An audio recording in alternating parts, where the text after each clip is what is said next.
နောက်တစ်ခု chapter 13 common window element ဆိုတာလေးလေ့လာကြည့်အောင်နော် common window element မှာကျွန်တော်တို့ဒီမှာအရင်ဆုံးသူ့ရဲ့နမူနာပုံလေးကိုရင်ကြည့်အောင်ပေါ့နော်ကျွန်တော်တို့ဒီမှာ notepad ဆိုရင်ခုမှဘာမှမပေးရတယ်ဆိုဒီမှာ title bar ဆိုတာရှိတယ်ပေါ့နော် title bar ဆိုတာရှိတယ်ကျွန်တော်နမူနာလဲ notepad ကိုကျွန်တော်ဖွင့်လိုက်မယ်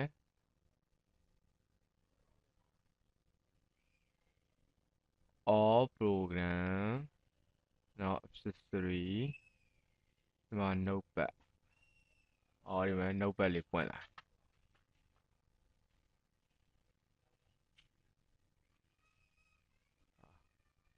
ဒီမှာ notepad လေးပွင့်လာရင်ဒီမှာကြည့်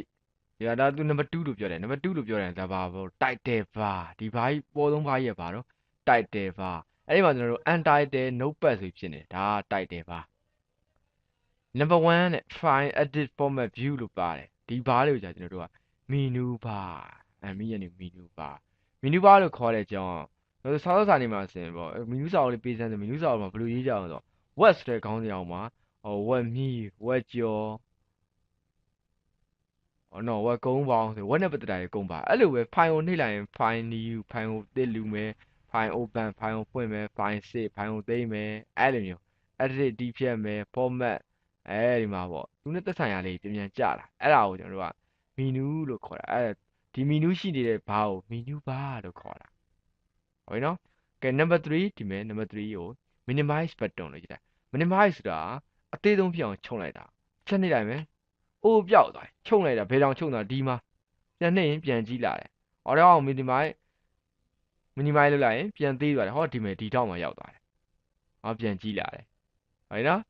အဲ့တော့ခုအလေကောင်ကဟာလေ number 4ကျတော့ maximize button maximize ဆိုတာအကြီးဆုံး minimize ဆိုတာအသေးဆုံးဘာပဲလဲမလဲတဲ့ minimize maximize က maximize ဆိုကြည့်လိုက်မယ်ကြည့်တော့ဘယ်လောက်ကြည့်တော့ desktop နဲ့ one အပြည့်ပဲ window ကြီးနဲ့အပြည့်ပဲကြီးသွားတယ်နော်ပြန်ပြီးတော့ငကိုနေရာပြန်သေးခြင်းတယ်အဲ့ဒီမှာအဲ့ဒါ restore ဖြစ်သွားတယ်ဟုတ်နော်number 4ဆိုတဲ့ခလို့က maximize button ဖြစ်သလို restore button လည်းဖြစ်တယ်အခုဆိုတော့ restore down ပြီးတော့ဒါဆိုရင်တို့က maximize ကြီးဖြစ်သွားတယ် restore down okay ဒီမှာကြီးသွားတယ်ဟုတ်ပြီနော်ဒီဘက်ကကြတော့ကျွန်တော်တို့က map file ကကြ close တယ်နော်ဒါကကျွန်တော်တို့ကဒီဘက်မှာစစ်မှာအခု scroll ကဘာသာမှမရိုက်သေးလို့ပေါ့နော်ကျွန်တော်အခု AID ED က computer ဒီအနေမှာမန္တလေးအဲ့တော့အဲ့စာတွေကိုကျွန်တော် copy ကူးမယ် copy ကူးပြီးတော့အောက်ကိုရောက်အောင်ကျွန်တော်ပို့လိုက်မယ်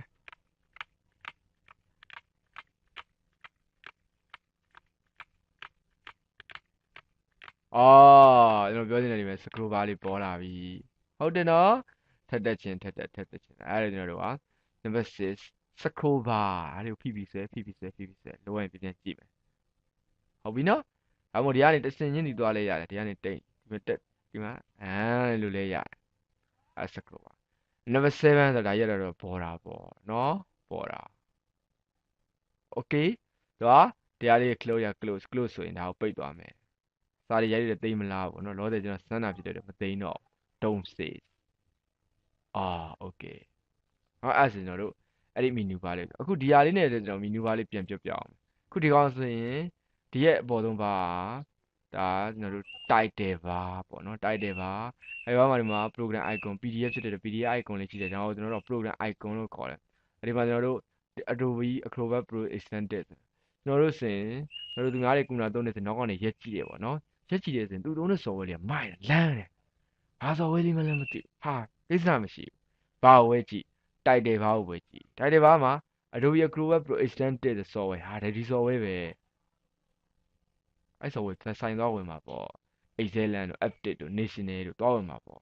ဟုတ်တယ်ကျွန်တော် software ရဲ့နာမည်ကိုသိနေလေမေးဝယ်လို့ရပြီပေါ့ဒီရှေ့ကတော့ကျွန်တော်ဒီဟာပေးထားတယ်ကျွန်တော်ကုနာခြေခံစာအုပ်ဆို basic ပေါ့နော်29မြောက်စာအုပ် basic ဆို22 basic လို့ကျွန်တော်ပေးထားတယ်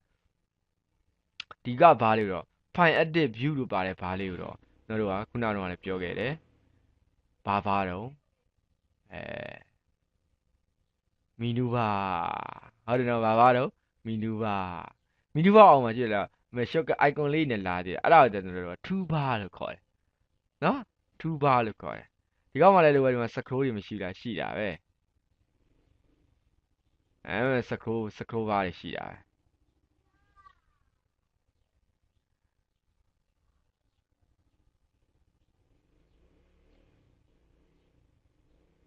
အဲ့နော် scroll bar လေးနဲ့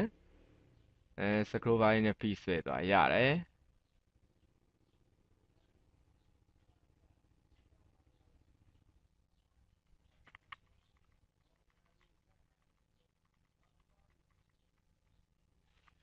အဲ့ဒါတက်သစ္စာမင်းသားတယောက်ရဲ့ပုံပေါ့နော်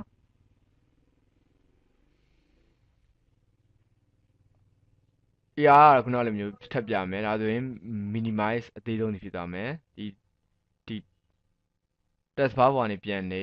ဒါဆိုပြန်ကြည့်လာမယ်ဒီအောင်ဆိုရင်အပြည့်ဖြစ်သွားမယ်ဒီအောင်ဆိုရင်ဒါ restore down ပြန်ဖြစ်သွားမယ်